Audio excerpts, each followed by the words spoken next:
En la última sesión estudiamos la extraordinaria profecía de Daniel de los 2300 días o años. Este inmenso periodo de tiempo profético se extiende desde los fundadores del imperio medo-persa hasta nuestros días. La visión de Daniel contiene una vista a vuelo de pájaro de la historia.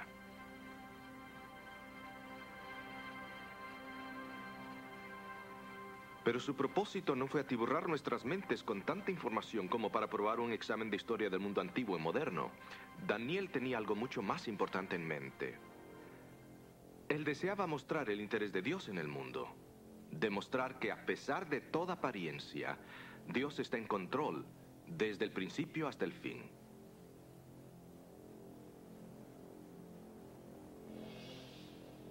La primera sección de los 2300 días la abarca la profecía de las 70 semanas.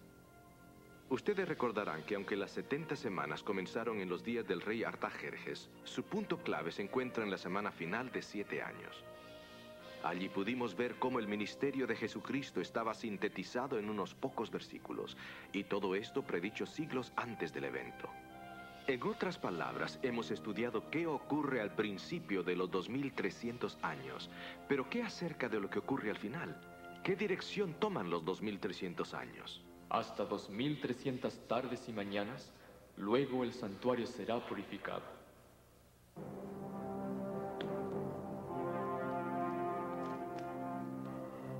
Pero exactamente, ¿qué era el santuario?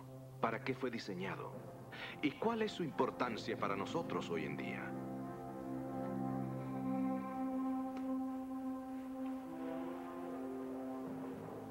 El primer santuario fue construido cuando los israelitas estaban en el desierto después de su huida de la esclavitud de Egipto. Dios le dijo a los israelitas que le hicieran un santuario para que pudiera morar entre ellos. El santuario en medio del campamento sería un continuo recordativo que su Dios estaba con ellos. Ese recordativo continuo era vital cuando consideramos el mundo en que vivían.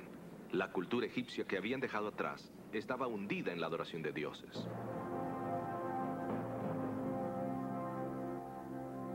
Los egipcios tenían un gran número de dioses.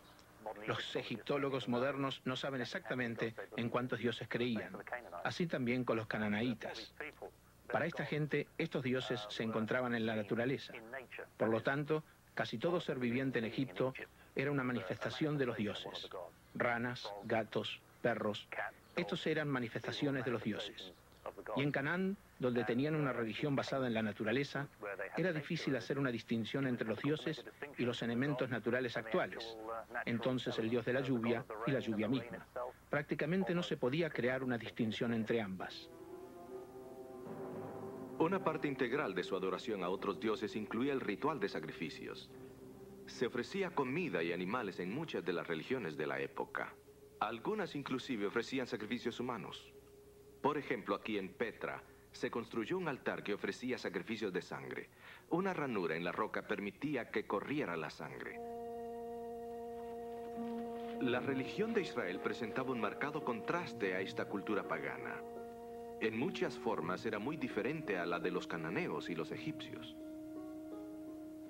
Así es que una de las diferencias más grandes entre Israel y sus vecinos era el hecho que Israel no tenía ídolos de Dios, y en esto Israel era único. Todas estas otras naciones tenían ídolos. El punto importante es que esta no es la forma en que Dios se da a conocer al mundo. Él no se da a conocer a través de ídolos de madera o de metal, se da a conocer a través de la historia, de eventos históricos como el Éxodo, se da a conocer a través de la experiencia personal, se da a conocer a través del lenguaje racional por medio de su palabra en la Sagrada Escritura. Por lo tanto, la naturaleza de este Dios de Israel es totalmente diferente a los dioses que lo rodean.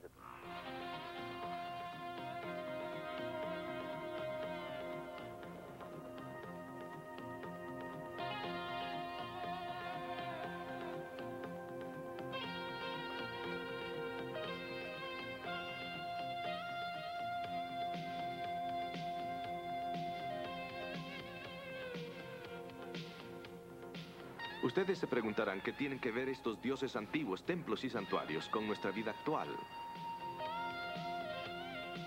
No tenemos que esforzarnos mucho para ver que aún estamos atrapados en la adoración de muchos dioses hoy en día.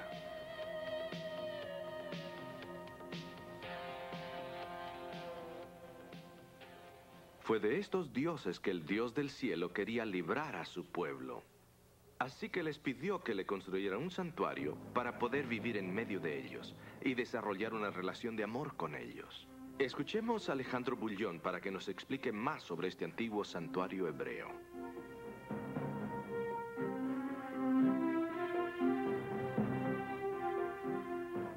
¿Cómo les va, amigos? Es una alegría estar nuevamente con ustedes en esta ocasión. Bienvenidos nuevamente a nuestro programa.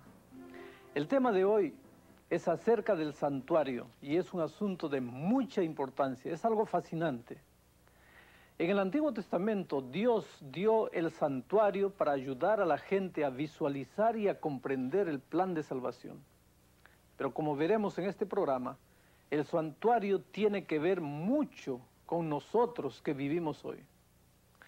A medida que vayamos avanzando en el estudio de este tema, veremos cómo los servicios del antiguo santuario hebreo tienen que ver con aquellos que vivimos en los últimos días, de los cuales Daniel habla muchas veces. Recuerden, la purificación del santuario es el clímax del 8º capítulo de Daniel y también es el fin de la profecía de los 2300 días que llega hasta el año 1844. Voy a leer el texto que nos recuerda esto. Y él me dijo: hasta 2300 días de tarde y mañana y el santuario será purificado. Para poder entender lo que Daniel quiso decir en este pasaje que acabo de leer, debemos primeramente ver qué era el santuario. Si vamos al libro de Éxodo, podremos percibir por qué era tan importante el santuario judío. Miren lo que dice la Biblia. Y hacerme han un santuario, y yo habitaré entre ellos. Todo el servicio fue instituido y planificado por Dios y dado a los israelitas para que pudieran comprender mejor cómo recibir perdón por los pecados. El pecador traía una ofrenda, generalmente era un cordero. Este cordero era sacrificado sobre el altar de ofrendas quemadas. El sacerdote tomaba entonces la sangre del cordero y la rociaba sobre el santuario, transmitiendo simbólicamente el pecado del pecador al cordero y del cordero al santuario. Este es el punto clave que Dios no quería que el pueblo olvidara en el Antiguo Testamento. El santuario era el lugar donde el pecador encontraba perdón para sus pecados. Todo este servicio era para ayudar al pueblo a comprender cómo debía lidiar con el pecado. El ritual se realizaba diariamente y por lo tanto era conocido como el continuo. Recuérdense de esta palabra. Moisés no fue el inventor del santuario del Antiguo Testamento como muchos piensan. Moisés solamente lo construyó de acuerdo al plan que Dios le dio mientras estaba en el monte Sinaí. El santuario mosaico era un modelo del santuario celestial. Miren lo que dice Hebreos 8:5. Los cuales sirven de bosquejo y sombra de las cosas celestiales, como fue respondido a Moisés cuando había de acabar el tabernáculo. Mira, dice, haz todas las cosas conforme al dechado que te ha sido mostrado en el monte.